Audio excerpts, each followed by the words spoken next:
जय हिंद दोस्तों, Neeraj exam point में आपका स्वागत है। दोस्तों यह मोस्ट वीवीआई 20 क्वेश्चन साइंस का होने वाला है, जो आपको वन डे एग्जाम के लिए बहुत ही इंपॉर्टेंट होगा।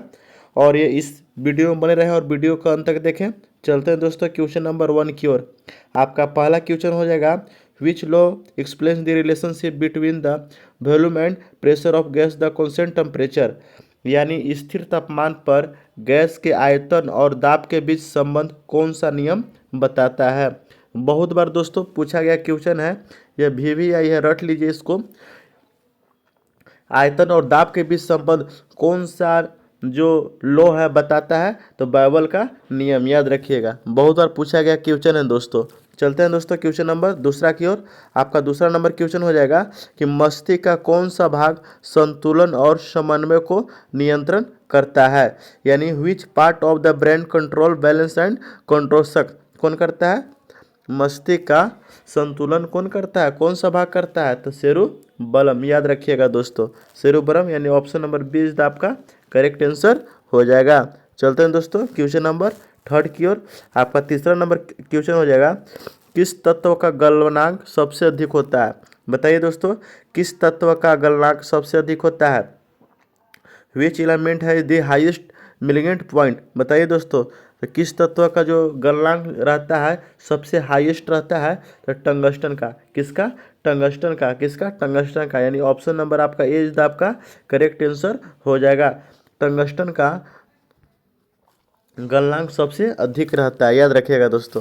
चलते हैं दोस्तों क्वेश्चन नंबर चौथा की ओर। आपका चौथा नंबर क्वेश्चन हो जाएगा कि what is the SI unit of electric charge. यानी बताना कि विद्युत आवेश की एसआई इकाई क्या है। बताइए दोस्तों, विद्युत इलेक्ट्रिक का एसआई यूनिट क्या है। बताइए, विद्युत आवेश का एसआई इकाई क्या है दोस्तों, तो क्या हो जाएगा सही आंसर आपका? कूलॉम। क्या हो जाएगा आंसर? कूलॉम आपका राइट आंसर हो जाएगा। यानी ऑप्शन नंबर सी इज आपका करेक्ट आंसर होने वाला है। चलते हैं दोस्तों क्वेश्चन नंबर आगे की ओर। आपका पांचवा नंबर क्वेश्चन हो जाएगा, which vitamin helps in blood clothing. यानी रक्त के थक्का बनने में कौन सा विटामिन सहायक होता है। बताइए दोस्तों, बहुत बार पूछा गया क्वेश्चन है, वीवीआई है, रट लीजिए, बहुत बार एग्जाम में पूछा गया है। तो आपका विटामिन के इज द राइट आंसर हो जाएगा। विटामिन के जो रहता है रक्त का थक्का बनने में सहायक होता है। यानी ऑप्शन नंबर सी इज आपका करेक्ट आंसर हो जाएगा।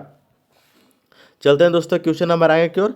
आपका अगला नंबर क्वेश्चन हो जाएगा छठा नंबर क्वेश्चन कि what is the function of ribosome in a cell. यानी कोशिका में राइबोसोम का क्या कार्य है। बता रहा है दोस्तों कि फंक्शन यानी राइबोसोम का क्या कार्य है बताना है दोस्तों आपको। तो राइबोसोम का क्या कार्य होता है दोस्तों कोशिका में, तो प्रोटीन साइंथेसिस यानी प्रोटीन का संश्लेषण करना, याद रखिएगा दोस्तों। यानी ऑप्शन नंबर 20 आपका करेक्ट आंसर हो जाएगा।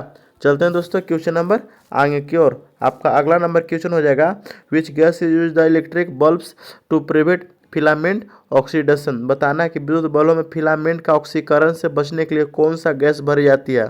जो विद्युत बल्ब रहता है दोस्तों, विद्युत बल्ब में कौन सा गैस भरी जाती है दोस्तों, तो बहुत बार पूछा गया क्वेश्चन है कि विद्युत बल्ब में जो फिलामेंट का ऑक्सीकरण से बचाने के लिए कौन सा गैस भरी जाती है, तो आर्गन। कौन सा दोस्तों गैस भरी जाती है, तो आर्गन, याद रखिएगा दोस्तों, आर्गन गैस आपका भरी जाती है। यानी ऑप्शन नंबर सी आपका करेक्ट आंसर हो जाएगा। चलते हैं दोस्तों क्वेश्चन नंबर आगे की ओर। आपका अगला क्वेश्चन है, what type of mirror use the vehicle headlights. यानी बताना है आपको कि वाहनों के हेडलाइट में किस प्रकार का दर्पण का उपयोग होता है। बताइए दोस्तों, किस प्रकार का दर्पण का उपयोग होता है, तो हम जानते हैं कि जो हेडलाइट में रहता है उसमें अवतल दर्पण। कौन दर्पण दोस्तों? अवतल दर्पण का उपयोग होता है, अवतल दर्पण, याद रखिएगा दोस्तों। यानी ऑप्शन नंबर ए इज आपका करेक्ट आंसर हो जाएगा। ये इज आपका राइट आंसर हो जाएगा, अवतल दर्पण, याद रखिएगा। चलते हैं दोस्तों क्वेश्चन नंबर नावा की ओर। आपका नावा नंबर क्वेश्चन हो जाएगा, what is the pH of pure water at 25 degree Celsius. यानी कि 25 डिग्री सेल्सियस पर शुद्ध जल का पीएच मान कितना होता है। बताना है दोस्तों कि प्योर वाटर और 25 डिग्री, बताइए आप कि शुद्ध जल पर पीएच मान कितना होता है 25 डिग्री सेल्सियस पर, तो आपका राइट आंसर कितना हो जाएगा? 7। कितना होता है? 7। यानी ऑप्शन नंबर बी इज आपका करेक्ट आंसर हो जाएगा, याद रखिएगा दोस्तों। चलते हैं दोस्तों क्वेश्चन नंबर 10 की ओर। आपका 10 नंबर क्वेश्चन हो जाएगा न्यूट्रॉन की खोज किसने की थी। बहुत बार VVI क्वेश्चन है, रट लीजिए इसको कि न्यूट्रॉन की खोज किसने किए थे। तो चिडविक ने न्यूट्रॉन की खोज किए थे, याद रखिएगा। यानी ऑप्शन नंबर सी इज आपका करेक्ट आंसर हो जाएगा। चलते हैं दोस्तों क्वेश्चन नंबर आगे की ओर। आपका अगला नंबर स्टैटिक जीके से होने जा रहा है, जो आपको 10 देखने को मिलेगा और बहुत VVI क्वेश्चन है। चलते हैं दोस्तों क्वेश्चन नंबर 11 स्टार्ट करते हैं कि भारत का पहला नोबेल पुरस्कार विजेता कौन थे। Who was the first Indian to win a Nobel prize. यानी कि भारत का पहला नोबेल पुरस्कार विजेता कौन थे। तो रविंद्रनाथ टैगोर थे, याद रखिएगा दोस्तों। रविंद्रनाथ टैगोर जो थे भारत के प्रथम नोबेल पुरस्कार विजेता थे। इनको गीतांजलि के फलस्वरूप मिला था, याद रखिएगा।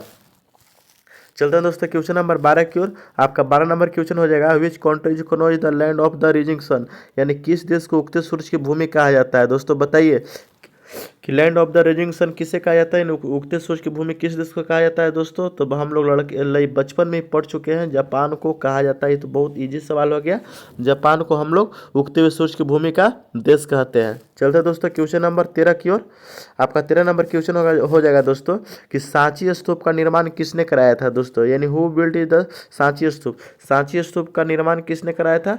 तो सम्राट अशोक ने करवाया था। किसने करवाया था। तो सम्राट अशोक ने, याद रखिएगा, सम्राट अशोक ने करवाया था। यानी ऑप्शन नंबर ए आपका करेक्ट आंसर हो जाएगा दोस्तों, याद रखिएगा।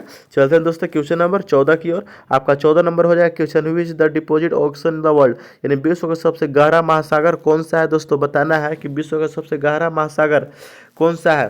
तो आपका जो हो जाएगा पैसिफिक जो ओशियन है, यानी कि आपका सी नंबर ऑप्शन इज आपका करेक्ट आंसर हो जाएगा। चलते हैं दोस्तों क्वेश्चन नंबर आगे की ओर। आपका 15 नंबर क्वेश्चन हो जाएगा कि प्लासी का युद्ध कब हुआ था। यानी किस वर्ष हुआ था प्लासी का युद्ध। दोस्तों ये बताना है आपको। तो प्लासी का युद्ध 1757 में, याद रखिएगा। 1757 प्लासी का युद्ध हुआ था ये दोस्तों। यानी ऑप्शन नंबर इज आपका करेक्ट आंसर होने वाला है। चलते हैं दोस्तों क्वेश्चन नंबर 16 की ओर। आपका 16 नंबर क्वेश्चन है कि which Indian city in the silicon valley of India. यानी कि भारत का कौन सा शहर सिलिकॉन वैली ऑफ इंडिया कहलाता है। दोस्तों तो हम लोग जानते हैं सिलिकॉन वैली ऑफ इंडिया शहर जो है बेंगलुरु को कहा जाता है। किसको, बेंगलुरु को कहा जाता है। यानी ऑप्शन नंबर सी आपका करेक्ट आंसर हो जाएगा। चलते हैं दोस्तों क्वेश्चन नंबर 17 की ओर। आपका 17 नंबर क्वेश्चन हो जाएगा who is the known the missile man of India. यानी कि भारत के मिसाइल मैन के रूप में कौन सा प्रसिद्ध है। यानी किसे मिसाइल मैन ऑफ इंडिया कहा जाता है। तो दोस्तों ये थे APJ अब्दुल कलाम जी, पूर्व राष्ट्रपति APJ अब्दुल कलाम जी, जिसे भारत का मिसाइल मैन के रूप में जाना जाता है। चलते हैं दोस्तों क्वेश्चन नंबर 18 की ओर। आपका 18 नंबर हो जाएगा question where is the headquarters of ISRO located. बताना है दोस्तों कि इसरो का मुख्यालय कहाँ है। दोस्तों इसरो का जो मुख्यालय है वो बेंगलुरु सिटी में है। कहाँ है, बेंगलुरु में है, याद रखिएगा। कहाँ है, बेंगलुरु में है, याद रखिएगा। इसरो का मुख्यालय कहाँ है, बेंगलुरु में, याद रखिएगा। चलते हैं दोस्तों क्वेश्चन नंबर आगे की ओर। Who was the founder of the Maurya साम्राज्य, मौर्य इंपेयर लिखा है। यानी कि मौर्य साम्राज्य का संस्थापक कौन थे दोस्तों। तो मौर्य साम्राज्य के संस्थापक कौन थे। यानी कि चंद्रगुप्त मौर्य थे। कौन थे, चंद्रगुप्त मौर्य। यानी ऑप्शन नंबर बी आपका करेक्ट आंसर हो जाएगा। चंद्रगुप्त मौर्य कौन थे, मौर्य साम्राज्य के इंपेयर, याद रखिएगा।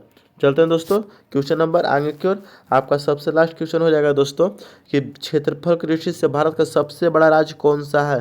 क्षेत्रफल की दृष्टि से सबसे बड़ा राज्य कौन सा है। Which Indian state is the largest area. यानी बताना कि सबसे बड़ा राज्य क्षेत्रफल की दृष्टि कौन सा है। तो दोस्तों आपका राजस्थान हो जाएगा। कौन हो जाएगा, राजस्थान, याद रखिएगा।